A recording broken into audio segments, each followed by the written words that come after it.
అదేవిధంగా అధ్యక్ష నేను చేనేత బిడ్డను అధ్యక్ష.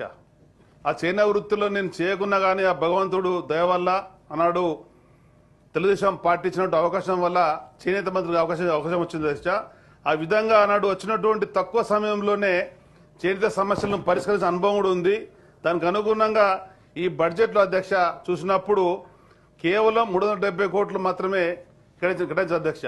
కానీ వాస్తవంగా వ్యవసాయం తర్వాత ఉపాధి అవకాశాలు ఉండే రంగం మీద ఉంది భారతదేశంలో చెప్పాలంటే అది చేనేత వస్త్ర పరిశ్రమ. ఈ మధ్యనే పెద్దలు మన రాష్ట్ర ముఖ్యమంత్రి రేవంత్ రెడ్డి గారు పద్మశాలి మహాసభలలో పాల్గొని అక్కడ వారితో పాటు చేనేత జౌళి శాఖ మంత్రి తుమ్మల నాగేశ్వరరావు గారు కూడా పాల్గొన్నటువంటి సమావేశంలో చెప్పినటువంటిది, నేను మీకు అత్యంత ప్రాంతిస్తా, ఈ సమావేశంలోనే నేను తుమ్మల నాగేశ్వరరావు గారు బాధ్యత అప్పచెప్తున్నా, మీరు చేనేత రంగాన్ని ఆదుకోవడానికి కొరకు, ఈ వస్త్ర పరిశ్రమను ఆదుకోవడానికి కొరకు, ఈ వస్త్రపై జరుగుతున్నటువంటి ఆత్మహత్యలు అరికట్టాలనే కొరకు మీరు సూచించేటువంటి సలహాలన్నీ కూడా వారి ద్వారా సేకరించి నేను చేస్తానటువంటి మాట ఇచ్చి, మరి ఇక్కడ చూస్తే మాత్రం ఎటువంటి కూడా దాంట్లో ఏ మాత్రం కూడా చేసినట్టు కనబడుతుంది అధ్యక్ష.